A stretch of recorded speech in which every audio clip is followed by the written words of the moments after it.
The idea behind the vibrational nudging is that there's you, and you like to be a generally happy person, so you're always trying to find happy thoughts, and that's natural. Kids, they're generally happy, and as you get into an adult, you kind of remember that you like to be happy, so you try to be happy whenever you can.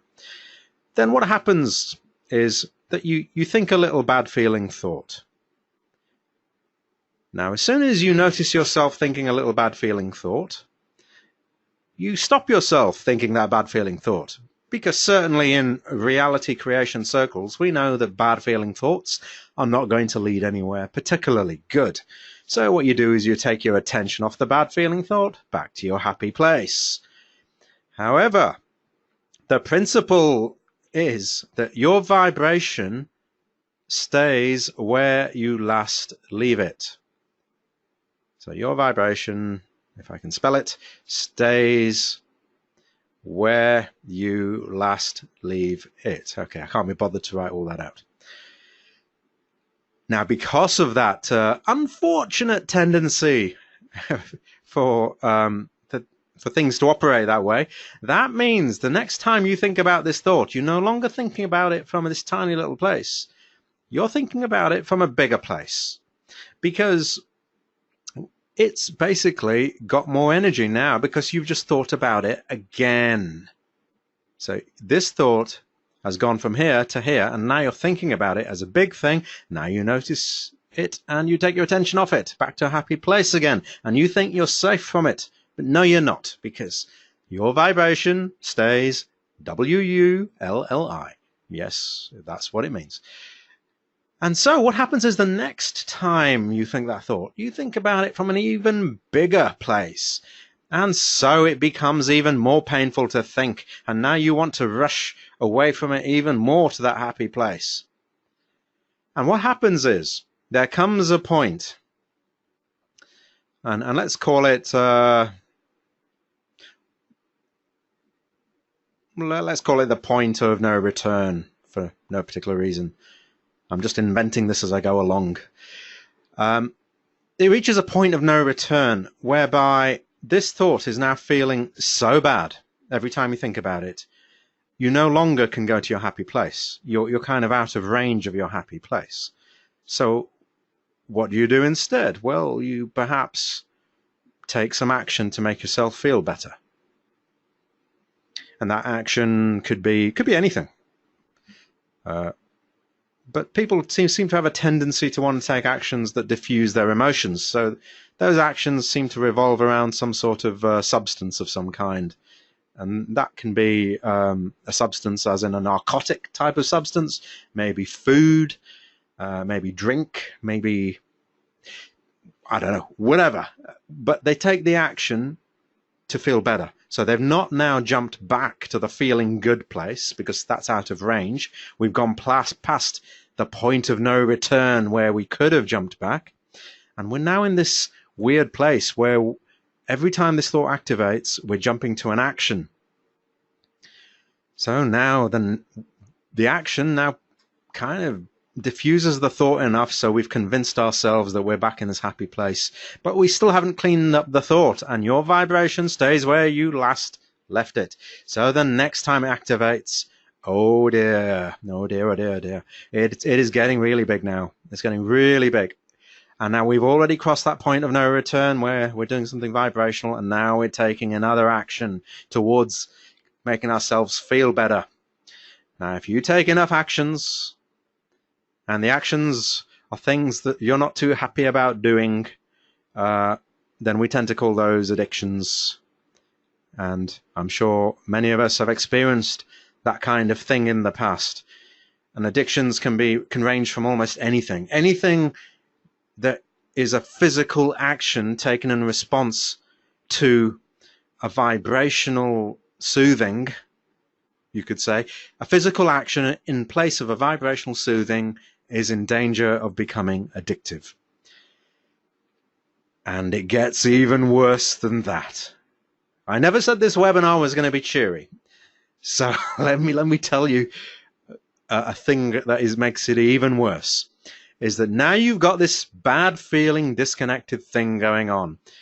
And what makes this even worse is that there are other people who perhaps also have these bad feeling things they've built up.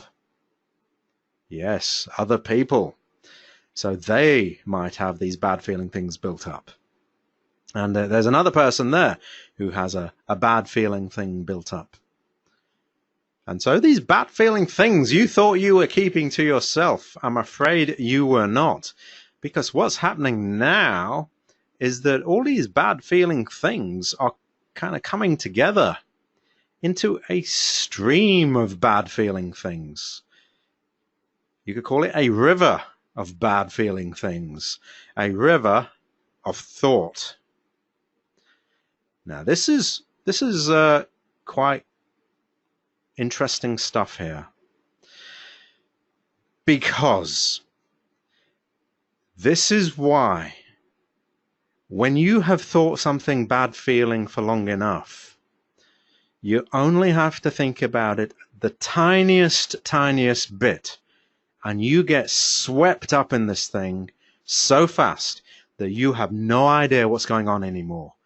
You feel completely out of control. The momentum of that river of thought is so powerful. Now, to give you an example of what this river of thought idea is about, there's an excellent story that Abraham told once about a woman who was driving across, I think, one of the bridges around New York City. And there's several bridges there. But she was driving across one.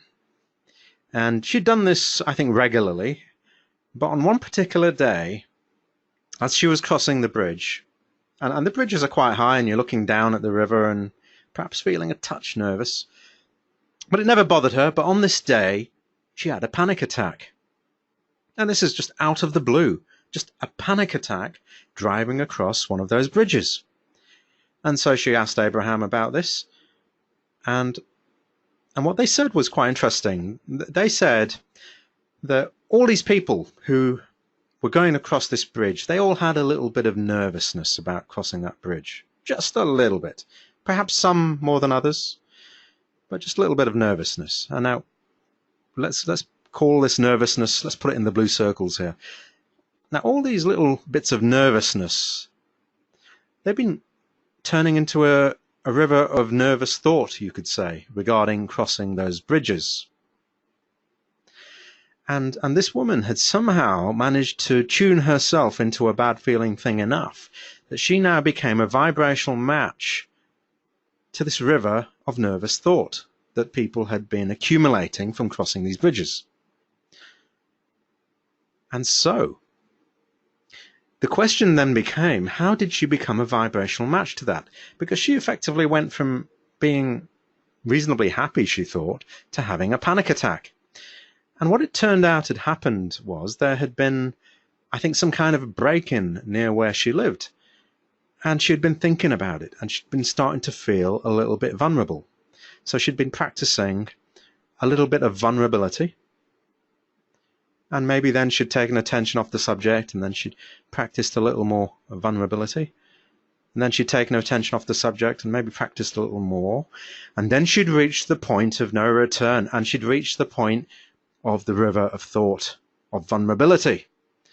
And so, can you see how amazing this little idea is, that she had gone from a little tiny build-up of thought into something big. And this led her to have a panic attack. This idea is quite interesting, because what we have here is a river of misaligned people thinking. This is the reason why we come up with ideas like there is a stream of evil. There is a stream of bad stuff. There is a stream of negativity. It comes from the idea of these disconnected rivers of thought. Now, if you've never understood that before, you'll understand why now people are totally believe that there is evil out there in the world, when us reality creation people say there is only good. There is no evil, it's an illusion. And it is an illusion, but it's an illusion that again, law of attraction will group together those disconnected people who think those thoughts and make it appear real to those who tune into it.